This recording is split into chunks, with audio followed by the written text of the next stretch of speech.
The human pilot landed on a forbidden world. An alien queen was waiting there alone. The capacitor died with the kind of theatrical flourish Oliver had come to expect from his ship.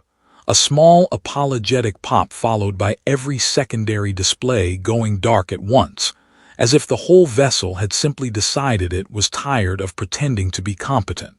He sat for a moment in the sudden quiet, listening to the residual hum of systems that still worked, and said to no one, "Of course it's you. It's always you," which was not strictly fair to the capacitor, since the capacitor had given him 11 years of loyal service before quietly committing suicide somewhere over the Velthar relay corridor. But Oliver had found that blaming specific components made the universe feel more orderly than blaming himself, and he was not in the mood to surrender that particular comfort.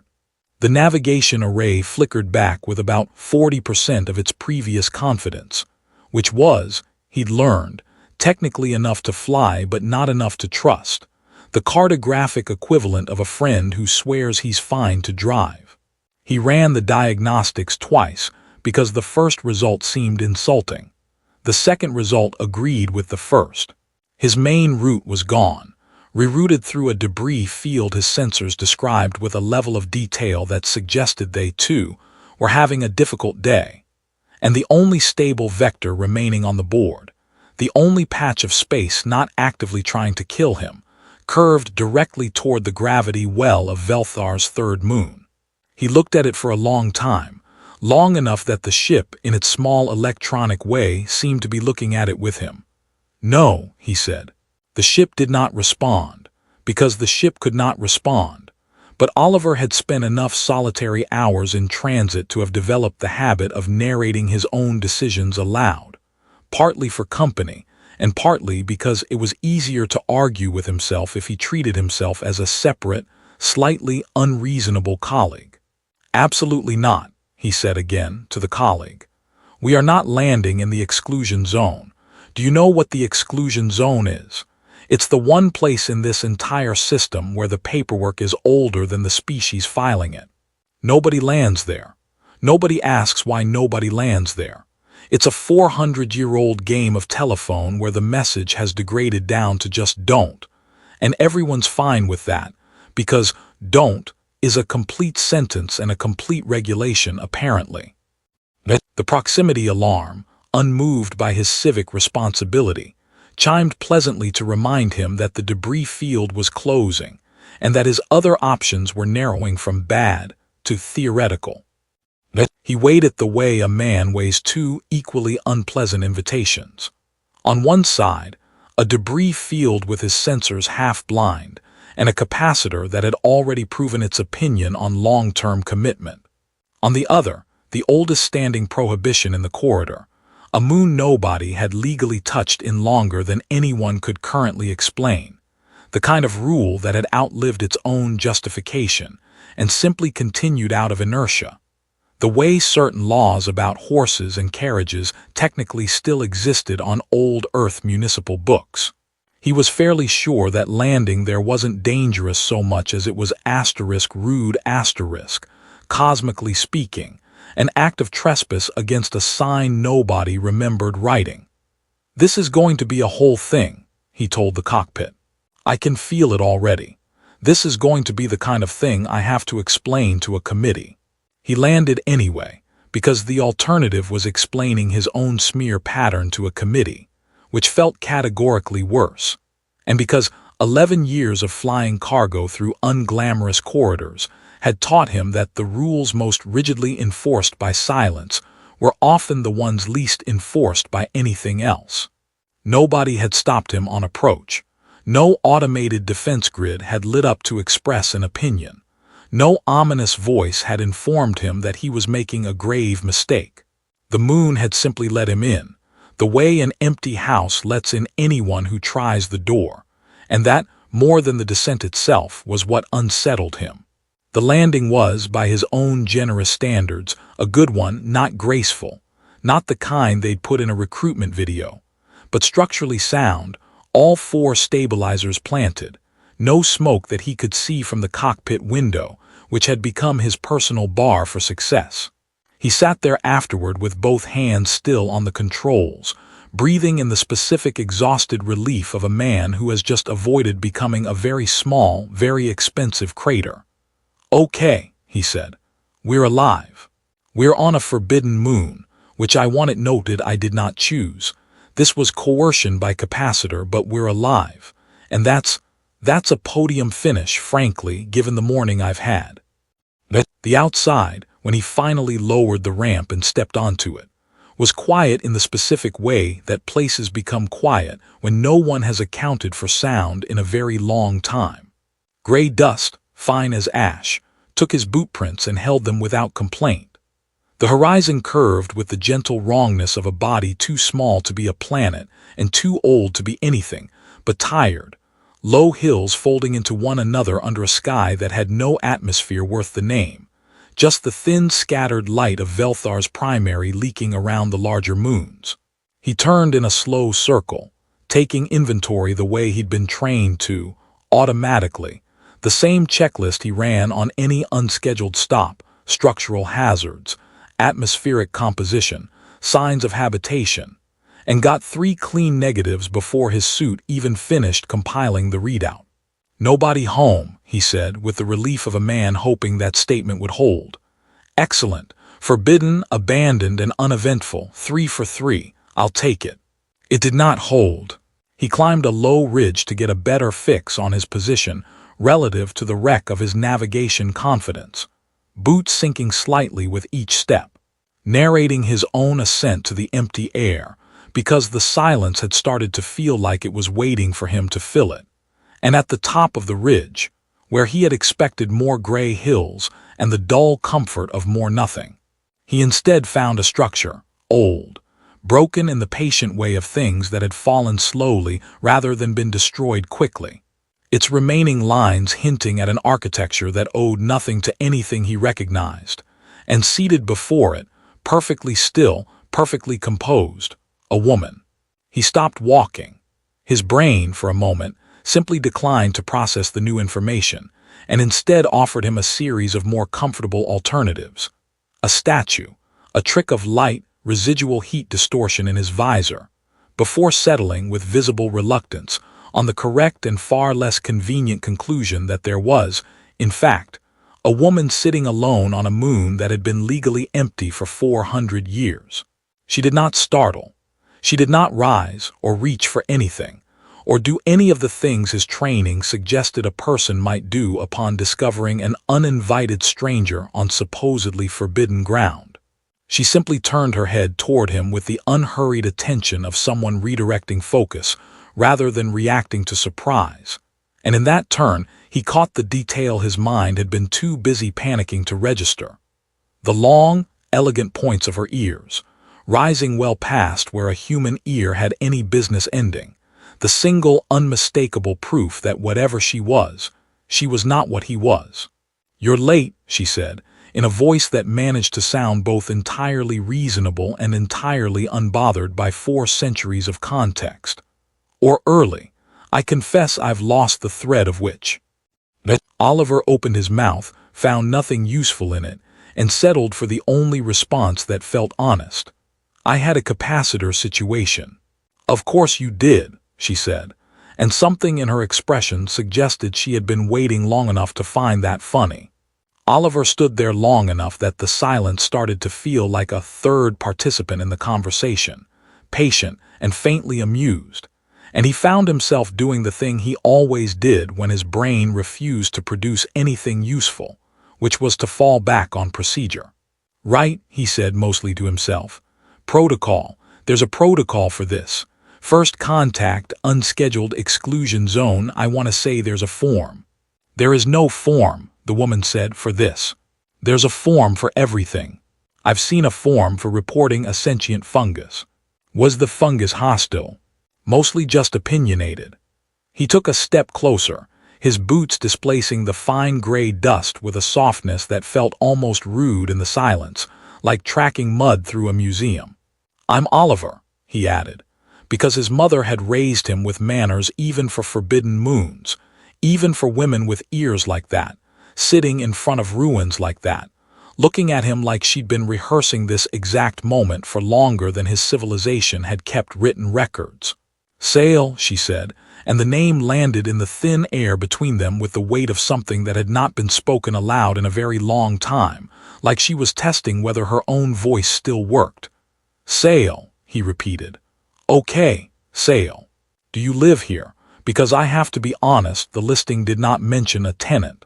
The listing very specifically said nobody." "I am not strictly living," she said, and something flickered behind her composure that he couldn't immediately name, gone before he could press on it. "I am waiting. There is a difference, though I'll admit the line between them has gotten difficult for me to find some days." "Right," he said, nodding slowly in the universal rhythm of a man buying time. "Waiting. For sorry, I don't want to be presumptuous, but waiting for what exactly?" "Rescue. Pizza. Because I should tell you up front, I don't have pizza. I have ration bars that taste like structurally reinforced cardboard, and I will not be offended if you've been holding out for something better." That finally cracked something in her expression, not quite a laugh, but its close cousin, the kind of breath that escapes before a person remembers they're supposed to be dignified. "No," she said, "not rescue. I gave up on rescue a long time before your species learned to leave its own atmosphere, I think.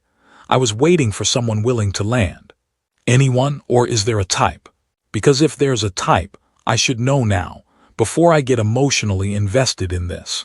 "Someone who would land and ask," she said, ignoring his attempt at deflection with the ease of someone who had clearly outlasted better deflections than his. "Not someone who would land and run a scan and leave a report for a committee. Your kind has been flying around this moon for 400 years, very carefully, very obediently, and not one of them ever wondered enough to actually come and see." In their defense, the asterisk exclusion zone part of exclusion zone is usually a pretty strong hint. "It was meant to be," she said, and there it was again, that flicker, quick and old and carefully covered, like a light behind a door someone had learned to keep shut. "I am the reason for the hint, pilot. Not the danger you've all assumed lives here, just the reason." Oliver sat down across from her without entirely deciding to. The way his body sometimes made decisions his brain hadn't finished approving, lowering himself onto a flat stretch of stone that had probably once been part of something with a purpose, now reduced to convenient seating for a stranded cargo pilot, and whatever Sail actually was. Up close, the ruin behind her resolved into something more specific and less explicable. Not rubble exactly, but a structure that had failed in slow motion. Components folding inward with a precision that suggested design rather than disaster, like a flower that had decided, very deliberately, to close. "Okay," he said. "I'm going to need you to walk me through some basics here, because I've had a long day and my baseline tolerance for mystery is currently running on fumes. You're not human." I clocked that. The ears are doing a lot of work, no offense. None taken, they are excellent ears. They're great ears, genuinely. But you're not human, and you're alone, and you're sitting in front of a building that looks like it lost an argument with time, on a moon my entire species has been too polite to actually visit for 4 centuries. So, and I say this with deep respect for whatever cosmic weight you're clearly carrying, what are you? "I was a queen," she said simply, the way another person might say I was a teacher asterisk, or I used to play music asterisk, a fact stated without performance, which made it land harder than if she dressed it up. "Of a people who no longer require a queen, on account of no longer existing in any arrangement that would benefit from one." Oliver absorbed that the way he absorbed most catastrophic information, which was badly, and with jokes. I want to point out that "I was a queen" is doing a lot of heavy lifting in that sentence, and I respect the economy of it, but I'm going to need the director's commentary. "You will get it," she said. "I have had 400 years to prepare the commentary. I simply required someone to land for it. See, that's the part that's bothering me, actually. Not the queen thing. I'm fully on board with the queen thing. I've decided to just accept that as fact and move forward, but the waiting asterisk thing. 400 years is a specific number for a person to just sit around with. My grandmother waited 40 minutes for a transit shuttle once, and she still brings it up at every family event like it's a war story. But time moves differently for what's left of me than it does for you, Sale said, and gestured with a small economical motion toward the folded ruin behind her, the closed flower of dead architecture that Oliver had been very deliberately not staring at. This kept me outside the ordinary current of it. Not unaging, not immortal in the way your stories like to imagine, simply set aside, the way you might set aside a letter you intend to finish, except the letter in this case was me. That is, Oliver said, after a pause that he felt he'd earned, an extremely science fiction sentence, and I want you to know I'm impressed, but also slightly concerned, because set aside is doing the same heavy lifting I was a queen was doing earlier, and I am noticing a pattern of you saying calm things that are actually enormous. Would you prefer I shout them? No, God, no. Please continue being calm. The moon's quiet enough that I think a shout would just rattle around in here forever. You'd never get rid of it. He glanced at the ruin again, properly this time, letting himself actually look instead of flinching past it, and found that the closer he examined it, the less it resembled a building at all, and the more it resembled something that had once worked, in the specific way that machines look different from architecture even in ruin, components instead of walls. That's not a palace, is it?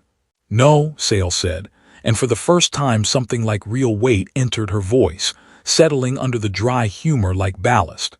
It is not a palace. Then what is it? Oliver said. Because at this point I've ruled out palace, I've ruled out pizza oven, and I'm starting to run low on guesses that don't sound insane even by the standards of this conversation. It is a vault, Sale said. Or it was.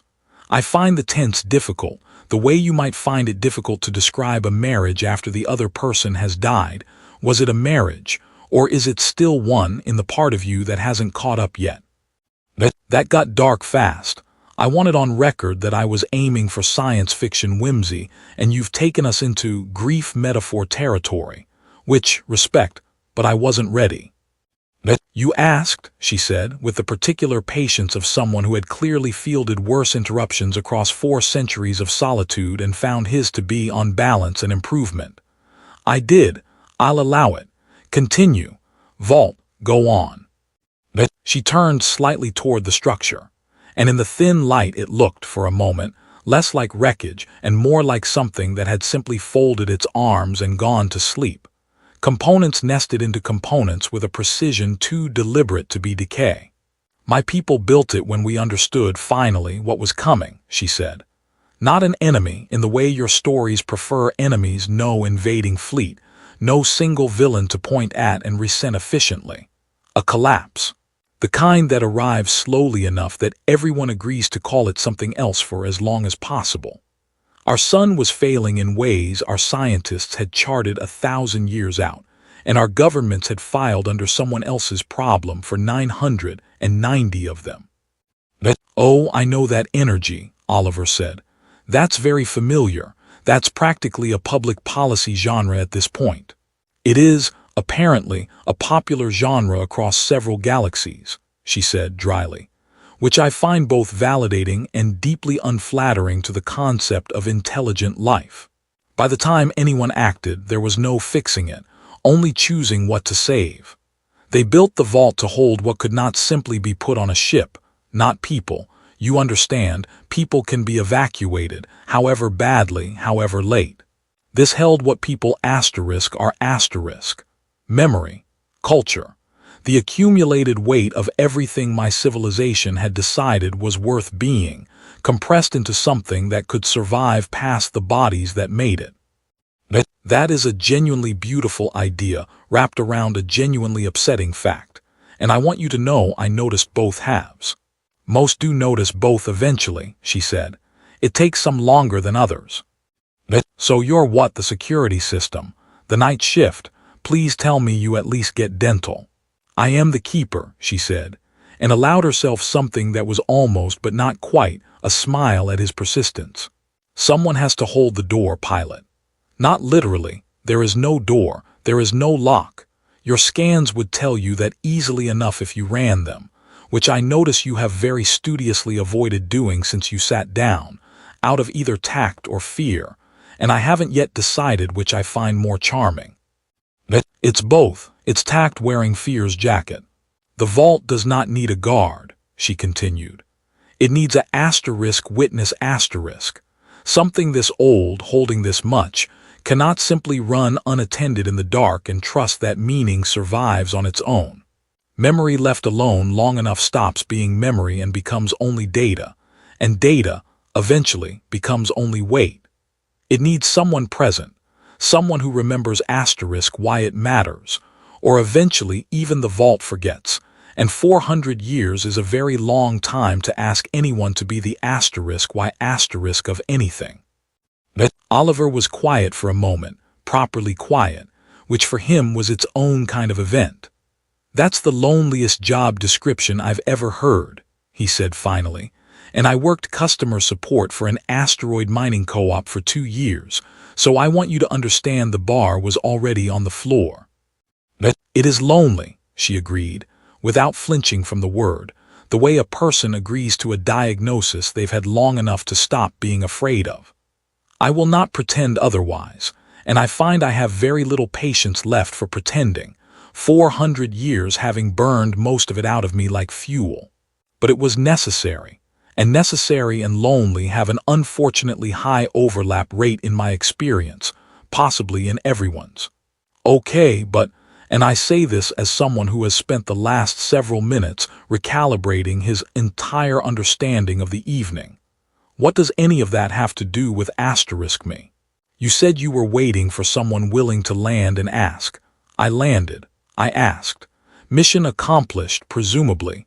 Should I be doing something? Is there a button? I want to be useful, but I also want to know if the button is the kind of button that ends civilizations, because I've had enough excitement for one shift. There's no button, she said. I promise you, if there were a button, I would have found someone to press it considerably sooner than this. What the vault required in the end was not a hand. It was a voice, someone outside my own grief to hear what happened here and carry asterisk it, the way you'd carry a message rather than a weapon. A queen with no kingdom and no one to tell is not, in any practical sense, a queen at all. She's only a woman with excellent posture and an extremely well-preserved ruin, and frankly, the posture takes more effort than people assume. I feel like you've used that joke before. I have had 400 years to refine very few jokes, pilot, and I intend to get full use out of the ones I have. Fair, respect the economy. He shifted on the stone, feeling the cold of it finally registering through his suit, a small, mundane discomfort that felt almost reassuring after the scale of everything she just handed him. So I'm the delivery service, the cosmic postal worker. I land on a forbidden moon by sheer mechanical failure, and I become the guy who finally hears the story. You make it sound smaller than it is. I make everything sound smaller than it is. It's a defense mechanism. Ask anyone who's flown with me. But I'm not saying no. I'm saying I came here because a capacitor betrayed me, and I'm leaving, apparently, as the guy holding 400 years of somebody else's history, and I think that deserves at least a little bit of dramatic irony acknowledgement before we move on. Acknowledged, Sale said, and this time the almost smile completed itself, small and tired and entirely real. Dramatically, ironically, in full. Thank you, okay. He exhaled, long and slow, watching the faint fog of it catch the moon's thin light before dispersing into the dark. Tell me the rest, then. All of it. I came for a capacitor repair, and I am leaving with a queen's memoirs, and given the day I've had, I find I'm no longer even surprised, which probably says something concerning about my life choices, but we can unpack that later. Tell me what happened here, so she told him. Not all at once, and not in the tidy chronological order he kept instinctively trying to impose on it out of pilot's habit, the same habit that made him alphabetize cargo manifests for fun, but in the looping. circling way that people tell the truths that have worn grooves into them over centuries, returning to the same handful of moments, because those were the moments that still had edges sharp enough to hold a story up. She told him about the last council session, held in a chamber that no longer existed in any sense but memory, where her people had finally stopped arguing about whether the sun was dying and started arguing instead about who deserved a seat on the ships that would only ever hold a fraction of them. She told him about the vault's construction, how it had taken the last great unified effort of a civilization that had otherwise forgotten how to agree on anything, as though the dying made room for one final, terrible cooperation. She told him about volunteering for the keeping not because she was the most qualified or the bravest, but because she had, in her own dry assessment, the fewest people left who would miss me asking too many questions about it, which Oliver did not laugh at, though he wanted to, because some jokes were built specifically to be heard and not laughed at, and he was beginning to understand the difference. And the rest of your people, he said, somewhere past the part of the story where her voice had gone very flat and very careful, the tone of someone navigating old wreckage by feel because the lights had gone out long ago. The ships. Did they? Some did, she said. Not all. Not enough by any measure that matters, but some. I do not know where they are now or what they became, or whether anyone out there still remembers what we called the second moon, or the festival of returning light, or any of the thousand small specific things that made us rather than simply another collapsed civilization filed under tragic, see appendix. That is rather the point of me, pilot. I am the part that stayed so that someone, eventually, would still know. And now I know, Oliver said slowly, feeling the actual shape of it settle into him like ballast finding its place in a hold. Which means the vault has its witness, she said, and something in the air around them changed, not dramatically, not with the lightning and trumpets flourish his brain kept unhelpfully supplying from a lifetime of bad entertainment, but quietly, the way a held breath finally releases. Behind her, the folded ruin shifted, a slow mechanical exhale of components resettling, plates that had been clenched tight for 4 centuries easing by fractions of degrees, dust sliding free in thin gray rivulets that caught the moon's pale light like something almost beautiful. It does not need to be remembered by everyone, you understand. It only ever needed to be remembered by someone asterisk, carried forward into a world where it could, eventually, mean something again instead of simply persisting. That was always the actual function, not the holding, the handing off. So I'm not the cosmic postal worker, Oliver said. I'm the asterisk last delivery. That's a better job title, I'll be honest. I can put that on a resume. You are insufferable, Sale said. And I want you to know that after 400 years of silence, I find that almost unbearably refreshing. High praise. I'll take it. I take all praise, frankly. My self-esteem runs on whatever's available. She rose then, for the first time since he'd found her, unfolding with the particular care of someone whose body had forgotten, slightly, the specific mechanics of standing, and looked out over the gray hills with an expression Oliver couldn't entirely name, not relief exactly, and not grief either, but something that lived in the narrow overlap between the two. The way a person looks at a door they've been waiting to walk through for so long, that the walking itself feels almost unfamiliar. The exclusion will lift, she said. Not because anyone will announce it. Your committees are far too slow and far too fond of paperwork for that, but because the asterisk reason for it no longer exists. There is nothing here anymore that requires 400 years of polite avoidance. There is only a moon and a ruin and, soon, just a story, which is considerably easier to live next to than a secret. What happens to you?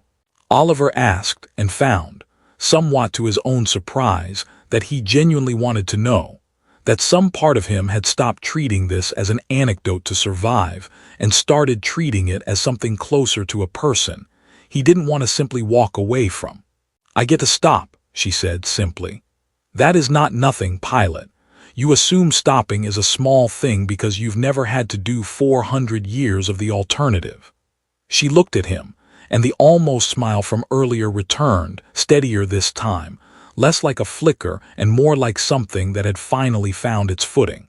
I would like, before you go, for you to do one thing for me, and it is not dramatic, and it does not require a button.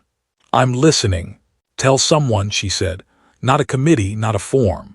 A person, your grandmother, your worst-behaved friend, whoever it is you tell a story to simply because you wanted them to laugh in the right places.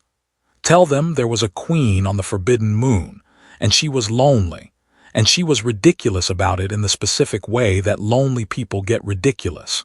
And she is, as of this very inconvenient evening, no longer required to be either. I can do that, Oliver said. I'm extremely good at telling people things at length. Ask anyone who's ever shared a cockpit with me for more than an hour. I believe you, she said. It is, in fact, the entire reason I waited for someone like you instead of someone more efficient. He stood as well, brushing the gray dust from his suit in a gesture that felt almost ceremonial now, though it was really just dust, and looked back once at the ruin behind her, no longer folded quite so tightly, no longer holding its breath in quite the same desperate way. For what it's worth, he said, I came here because of a dead capacitor, and I'm leaving having met an actual queen, heard the actual end of an actual civilization, and apparently personally lifted a 400-year-old exclusion zone by sheer accident of bad navigation. I want it on record that this is, by a significant margin, the most productive equipment failure of my career. Put it in your report, Sale said. I would very much enjoy imagining the committee's reaction. They're going to think I hit my head. Tell them anyway. He walked back toward his ship with that settled in him, lighter than he'd expected, the particular lightness of a man who had landed somewhere forbidden and found, against every reasonable expectation. Not danger, but simply a woman who had been waiting a very long time to stop. And as the ramp closed behind him and the engines coughed back to reluctant life, he glanced once more at the ridge, where Sale stood watching him go with the unhurried calm of someone who had finally, after 4 centuries, run out of things to wait for. The moon fell away beneath him, gray and quiet, and he understood now, no longer secret, and somewhere behind him, the exclusion zone that had outlived its own explanation for 400 years was already, quietly, becoming nothing more than an old habit nobody would think to keep.